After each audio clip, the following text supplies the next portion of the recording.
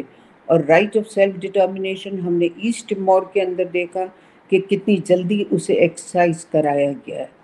تو یہ جو سلیکٹو انڈرسٹینڈنگ ہے یونائٹڈ نیشن کے چارٹر کے جو اس نے حقوق دیے ہیں اور اس کو اپلائی کس طرح کیا جائے گا، وہ بھی ہم نے یہ دیکھا ہے کہ مسلم دنیا کے لیے الگ ہے.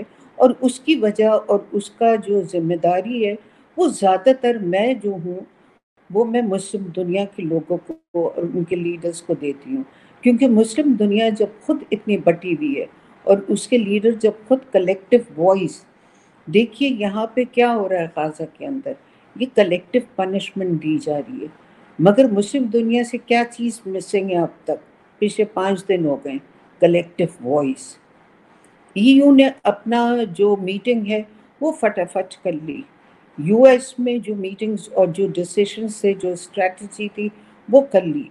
بس مسلم دنیا سے آپ نے اب تک ایک آواز نہیں سنی ہے کہ غازہ اسٹرپ کے اندر جو کچھ ہو رہا ہے، یا فلسطینیوں کے ساتھ جو کچھ ہو رہا ہے، یا اسرائیل نے جو اپنی یہ کہانی چل رہی ہے. جب سپٹمبر میں نتنیاہو نے اپنی جو سپیچ دی تھی، ان کے انٹینشنز بہت کلیئر تھے، مگر مسلم دنیا خاموش تھی کیونکہ ان کی اسٹریٹجی، ان کی تھاٹس، ان کی تھنکنگ واز ویری کلیئر. مگر مسلم دنیا جو ہے وہ انڈیپینڈنٹلی اپنی بائی لیٹرلزم کو لے کے آگے بڑھ لی تھی. تو مسلم دنیا کے جو لیڈرز ہیں، جو لیڈرشپ ہے، وہاں پہ نہ کلیکٹیو وزڈم ایگزسٹ کرتی ہے، نہ کلیکٹیو تھاٹس ہے، نہ کلیکٹیو ایک آواز ہے. تو یہ ہم پہ پہلی ذمہ داری ہے. جیو اکنامکس امپورٹنٹ ہے، مگر مسلم دنیا جب تک کلیکٹیولی نہیں سوچے گی اور ایک آواز ہو کے نہیں بولے گی، تو اسی طرح سے فلسطینی بھی سفر کرتے رہیں گے، اور کشمیر کا بھی معاملہ جو ہے وہ پیچھے سے پیچھے دھکیلتے چلے جائیں گے یہ لوگ. ان کا کوئی سلیوشن نہیں ہوگا. یہ زمانہ 21ویں صدی جو ہے یہ بہت ڈفرینٹ ہے from the previous centuries. This is not 20th century جہاں پہ ڈی کالونائزیشن کسی اور بنیاد پہ ہوا تھا. صابر صاحب، ان حالات میں اسلامی ممالک کی حکمت عملی کیا نظر آ رہی ہے آپ کو؟ محض زبانی کلامی حمایت کی جا رہی ہے یا پھر عملاً بھی کچھ کیا جا رہا ہے فلسطین کے لیے؟ دیکھیے، جو عرب اور ہمارے اسلامی ممالک ہیں، اس وقت ان کی بھی رسپانسبلٹی. آپ دیکھیے، یہ معاملہ ایک ایسے حالات میں رونما ہوا ہے کہ جب عرب دنیا اسرائیل کے ساتھ تعلقات بنا رہی تھی، اور سب سے بڑا ہمارا ملک جو ہے سعودی عرب، جو اسلامی ملک ہے، وہ ان دنوں جو ہے وہ اسرائیل کے ساتھ تعلقات کی باتیں کر رہا تھا، جو بہت خطرناک بات تھی. لیکن اس صورتحال نے ایک ڈیولپمنٹ یہ ہے کہ دیکھیں، فلسطین کا مسئلہ پھر ایک دفعہ ابھر کر دنیا کے سامنے آ چکا ہے. ہر عوام کی زد و زبان پر فلسطینیوں کی بات ہے، فلسطینی مظلومیت کی بات ہے. اور میں یہ سمجھتا ہوں یہ بہت ایک گولڈن اپارچونٹی ہے ان رجیمز کے لیے کہ جو اسرائیل کے ساتھ دوستی کر رہے تھے یا فلسطین کو جس سے نقصان پہنچ رہا تھا، کہ وہ اپنی پالیسی کو ریویو کرے. وہ دیکھیں گے یہ ہمیں کیا کرنا ہے. صرف زبانی کلامی نہیں، صرف اجلاس میں نہیں، بلکہ یہ پریکٹیکل کام کرنے کا وقت ہے. میں حکومتوں سے اپیل کرتا ہوں، میں پہلے بھی کئی ٹی وی چینلز پر گفتگو کر چکا ہوں، اور میں نے ہر جگہ یہ گزارش کی ہے کہ دیکھیے، اس وقت ہماری ذمہ داری ہے کہ ہم ایک فلسطین فنڈ قائم کریں، فلسطینیوں کی مدد کریں، فلسطینیوں کی مشکلات کو دور کریں، وہاں پر پیرامیڈکس اسٹاف بھیجیں. آپ دیکھیں، اسرائیل نے ہاسپٹلز کو تباہ کیا. 9 ہاسپٹل آج تک، ابھی تک جو 10 منٹ پہلے مجھے رپورٹ آئی ہے وہاں سے، 9 hospitals were targeted by Zionist regime. So یہ جو صورتحال ہے یہ اچھی نہیں ہے. اس میں ہمارا جو فریضہ ہے، جو حکومتوں کا، یعنی ہم سے مراد جو میری بات ہے، جو آپ نے سوال بھی کیا ہے، ان حکومتوں کو چاہیے کہ آگے بڑھیں، پریکٹیکل گراؤنڈ پر آئیں، فلسطین فنڈ قائم کریں، فلسطین کے اندر پیرامیڈکس ٹیمز بھیجیں، اور جہاں تک ممکن ہو ان فلسطینی مزاحمت کی سپورٹ کریں. مزاحمت اس وقت، کل رات کو بھی جو ہماری بات ہوئی ہے وہاں پر، جو فلسطین مزاحمت حماس کے جو نمائندے ہیں، جو ان سے بات ہوتی رہی ہے، ان سب کا کہنا بہت ہی کیٹیگوریکلی ہے کہ بھائی ہم پیچھے نہیں ہٹیں گے.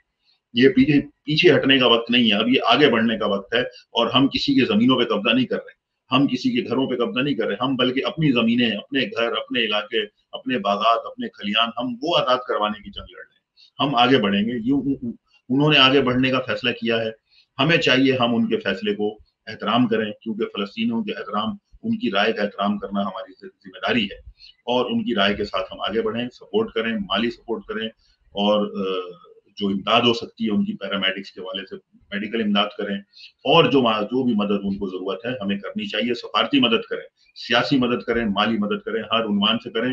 صفی صاحب، آپ سے جاننا یہ چاہیں گے کہ جنگ بندی کے بیانات تو ہر سطح پر دیے جا رہے ہیں، لیکن جس طرح اسرائیل کے لیے اسلحہ اور دیگر امداد فراہم کی جا رہی ہے، اس سے کیا لگتا ہے کہ سامراجی قوتیں یہ جنگ بندی چاہتی بھی ہیں یا نہیں؟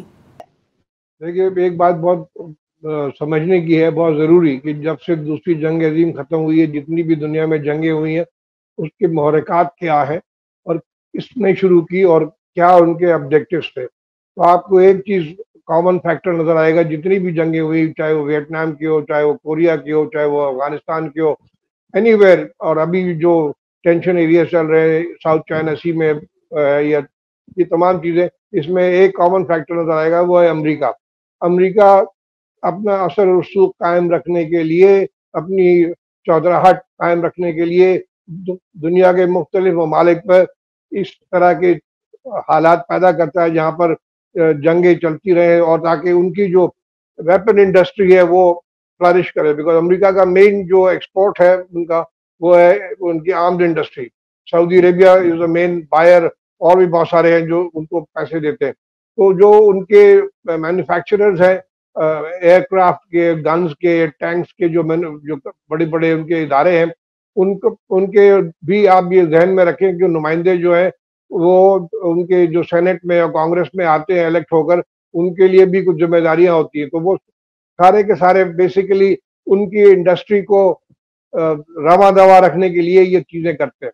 تو اس لیے ابھی جو جنگ بندی کی بات کی ہے، وہ سیکورٹی کونسل میں امریکہ کو کافی بڑی شکست ہوئی ہے، بیکاز وہاں پر ایک بہت ہی جو بھی پروپوزل تھا کویت کا اور امریکہ کا، جب اس پر ووٹنگ کرائی گئی تو 14 میں سے 11 ووٹ کویت کے پروپوزل کو ملے، اور ان کو اپنا ایک ہی ووٹ ڈالنے کا ہوا، کسی نے ان کے پروپوزل کو ووٹ نہیں ڈالا. تو اس سے اندازہ یہ ہو رہا ہے کہ سیکورٹی کونسل میں بھی ان کا اثر و رسوخ کافی حد تک کم ہو گیا ہے، اور سوائے ویٹو کے استعمال کیے اور کوئی ان کے پاس چارہ کار نہیں ہے. تو میں سمجھتا ہوں کہ ابھی بڑی منت سماجت کی جا رہی ہے کہ جنگ بندی کر لی جائے، کیونکہ بیشتر کافی شہروں پر اس کی اسرائیل کے حماس نے قبضہ کیا ہوا ہے، کنٹرول ان کا ابھی تک قائم ہے. تو وہ یہ چاہ رہے ہیں کہ کسی طریقے سے جنگ بندی ہو جائے، اور یہ تمام تر جو لوازمات ہے جنگی اسلحے بھیجنے کا، یہ اس کو نہ ضرورت پڑے. لیکن ظاہر بات ہے اس وقت امریکہ کے لیے مشکل ہے کہ یوکرین کی جنگ کو سنبھالوں کہ یا اسرائیل کی جنگ کو سنبھالوں. تو یہ جو بھی سلسلہ چل رہا ہے، اس میں ٹو فرنٹ وار سچویشن میں جو ایمونیشن سپلائیز ہیں ان کا بڑا پرابلم ہو رہا. تو امریکہ چاہ رہا ہے کہ اس کو جلد از جلد اس کی کوئی جنگ بندی ہو جائے، تاکہ پھر اس کے مطابق آگے چلے. بہت شکریہ آپ تینوں مہمانوں کا ہمارے ساتھ موجود تھے، اور ہم نے کچھ بات چیت کی فلسطین کی حالیہ صورتحال کے حوالے سے. 8 اکتوبر کو جس طرح سے حماس اسرائیل کا جو ان کی جانب سے محاصرہ کیا گیا تھا اس کو ختم کرتے ہوئے اسرائیل میں داخل ہوئے ہیں اور اپنی بقا کی جنگ لڑتے نظر آ رہے ہیں. اس وقت اسرائیل کے 22 سے زائد مقامات پر وہ قابض ہو چکے ہیں، اور ان کا یہ کہنا ہے کہ جب تک مسجد اقصیٰ کی تمام تر حرمت بحال نہیں ہو جاتی، اس وقت تک کسی بھی طرح سے اسرائیل کے ساتھ مذاکرات نہیں ہو سکتے. اور وہ تمام تر اسلامی ممالک یا وہ تمام تر قوتیں جو اس وقت اسرائیل کے نقصان پر یا اسرائیل کے ساتھ جنگ شروع کرنے کے بعد اب شور مچا رہی ہیں، ان کو 75 سالوں میں فلسطینیوں کی وہ تمام تر تباہی اور وہ تمام تر بربادی نظر کیوں نہیں آئی جو اتنے عرصے تک جاری و ساری رہی. لہٰذا حماس اپنے مقاصد جب تک حاصل نہیں کر لیتا، جنگ بندی کا سوچا نہیں جا سکتا. لیکن اقوام متحدہ اور سلامتی کونسل کے پلیٹ فارم سمیت اس وقت مغربی قوتیں بڑی تعداد میں اس بات کی خواہاں ہیں کہ جلد از جلد جنگ بندی ہونی چاہیے، کیونکہ حماس نہ صرف یہ کہ اسرائیل کا بڑے پیمانے پر جانی نقصان کر رہا ہے، بلکہ قوی امکان ہے کہ جو عزائم ہیں اس میں بھی کسی حد تک کامیاب ہو سکتا ہے. آج کے اس پروگرام کے لیے اتنا ہی. اگلے ہفتے ایک اور موضوع کے ساتھ حاضر ہوں گے. پروگرام ٹیم کے ساتھ سمیر نواز کو اجازت دیجیے. اللہ نگہبان.